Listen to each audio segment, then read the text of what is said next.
A gente recebe aqui nos estúdios o engenheiro de trânsito Manuel Paiva. Seja muito bem-vindo, obrigado pela presença aqui conosco.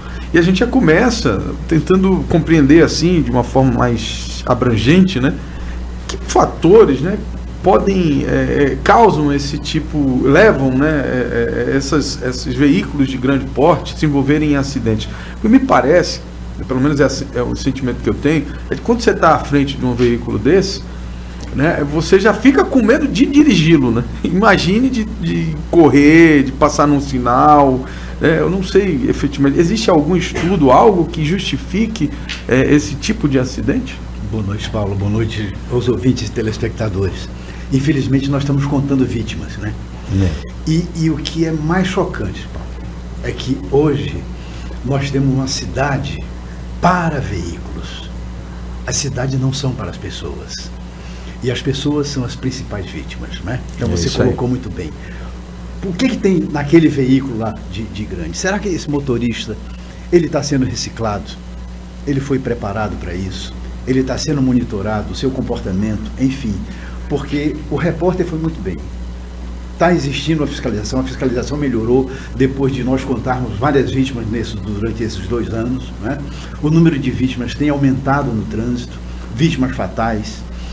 É um dado do Brasil, é um dado da América Latina, é um dado de um país do terceiro mundo, onde na realidade as cidades são voltadas para as pessoas, né? Nós ainda vemos projetos, por exemplo, de interseções para que os veículos possam passar com tranquilidade, mas não tem vez para o pedestre, não tem vez para a pessoa deficiente, não tem vez para aquela pessoa que tem baixa mobilidade.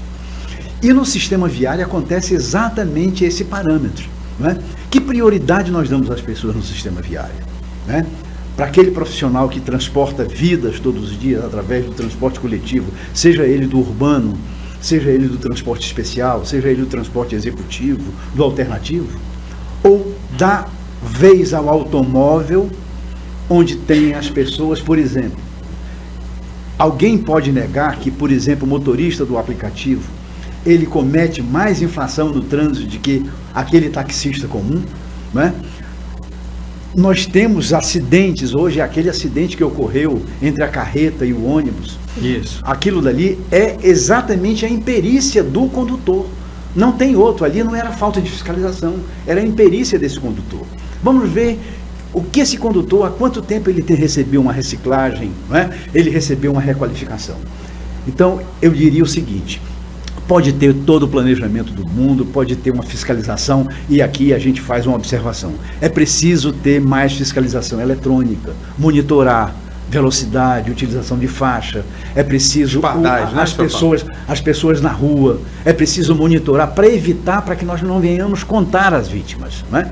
Mas, acima de tudo, é preciso um acompanhamento de requalificação. Aquilo que as pessoas chamam de educação do trânsito, a gente diz preparação específica de mão de obra, que o motorista da carreta, ele transporta a carga, transporta a economia da nossa cidade, das cidades.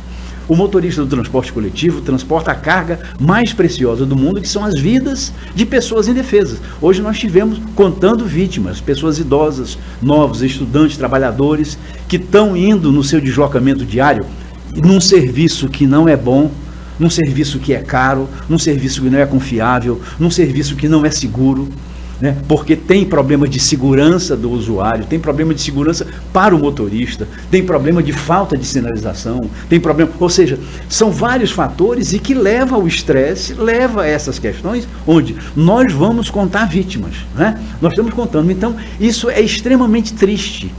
É um tipo de situação que lembra de Manaus há 30 anos atrás. Então, parece um retrocesso total, um retrocesso, né? Isso que mais dói, né? Agora, doutor Manuel, o senhor colocou muito bem aqui que para tentar evitar que a gente conte vítimas, sejam fatais, sejam aquelas que ficam com alguma sequela, né, muitas vezes até reversível, são aí necessárias a infraestrutura, é um conjunto de ações, né? Infraestrutura melhor, a questão da fiscalização dos veículos e também a requalificação desses profissionais nas empresas. Aí eu vou lhe perguntar como leiga e as pessoas que estão nos acompanhando também, para a gente compreender como fiscalizar os motoristas nessas empresas, saber se essas empresas de fato estão sendo responsáveis no treinamento, na requalificação, no aperfeiçoamento, quais são os órgãos que devem fiscalizar, tanto empresa de ônibus, né, como também as empresas de transporte de cargas. O município ele faz isso, né? Hoje o transporte de carga, como o transporte coletivo, seja ele o convencional, o de fretamento, o executivo, o contratado, o taxista, o transporte através do aplicativo, o município tem essa responsabilidade através do Instituto Municipal. É muita responsabilidade. Né? Mas ele fiscaliza tanto o transporte coletivo de ônibus como também de cargas, é isso? Sim. O veículo de carga é cadastrado no município. Aí ele pode ir à empresa e ir lá? Sim, pode se montar um programa de cadastramento de profissional, Entendi. um programa de treinamento. Hoje nós temos entidades nacionais, por exemplo, a Confederação Nacional do Transporte, CNT, através dos SEST e SENAT. São órgãos tipo do Sistema S, que são especificamente para treinar, requalificar pessoal, atualizar, ou seja, isso é a própria categoria, o próprio organismo, tanto patronal como do trabalhador, eles na realidade eles têm isso a custo zero, né? O que falta? O que falta é uma política municipal específica de que é necessário ter um cadastramento atualizado, é necessário ter o acompanhamento daquela, se a carteira do motorista venceu ou não venceu. Né? É porque a empresa ela pode estar preocupada com isso, né? Ela está, na Mas maioria tem que das ser vezes, fiscalizado, preocupada né? com lucro. A gente cobraria a responsabilidade empresarial, né? Isso era o Sim. normal. Né? Mas na nossa cidade, né, de 2.200.000 habitantes, que comporta não só a frota de Manaus, mas da região metropolitana, significa o quê?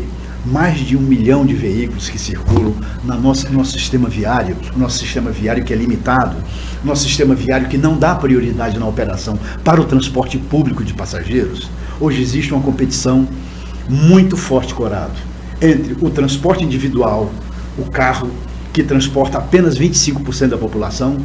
Existe uma competição contra o transporte coletivo, que transporta 52% a 55% da população. E só dá prioridade a 2% da frota que é oferecida à população. Ou seja, a população que mora na periferia, que mora no entorno, que necessita de um transporte coletivo para se deslocar, ela não tem prioridade no transporte no sistema viário. Né? Ou seja, aí está, as pessoas estão deixadas de lado em função dos sistemas, dos veículos. Enquanto ocorrer isso, vai ocorrer essa distorção, infelizmente. É uma questão de prioridade. Ou seja, as cidades que solucionaram os seus problemas de circulação viária, diminuíram o número de acidentes, diminuíram o número de vítimas, elas sabiamente priorizaram o transporte coletivo. Né? Não tem fiscalização, acompanhamento, não tem milagre dos peixes. Não é? Muito É uma muito grande bem colocada a realidade. análise desse cenário. Né? Eu acho que isso ela simplifica, mas gera uma responsabilidade, Corrado. Que responsabilidade? Que o poder público adote efetivamente políticas públicas que priorize as pessoas. Né? O pedestre, o ciclista, o usuário do transporte, né? Aquelas pessoas que não têm oportunidade nessa estratificação social, elas terem o privilégio de ter um veículo como nós temos muitas vezes para se deslocar. Verdade.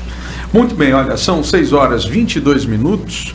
A gente vai fazer um breve intervalo, daqui a pouco a gente volta conversando sobre a questão do trânsito. Muito interessante o papo aqui, você não pode perder, não sai daí. É um papo interessante, né? Porque a gente começa, isso é uma conversa entre amigos, né? É isso aí. Mas a ideia é essa. É o deslocamento das pessoas, né? É a cidade, a qualidade de vida das pessoas. É a qualidade de vida, é isso aí. A gente volta já já.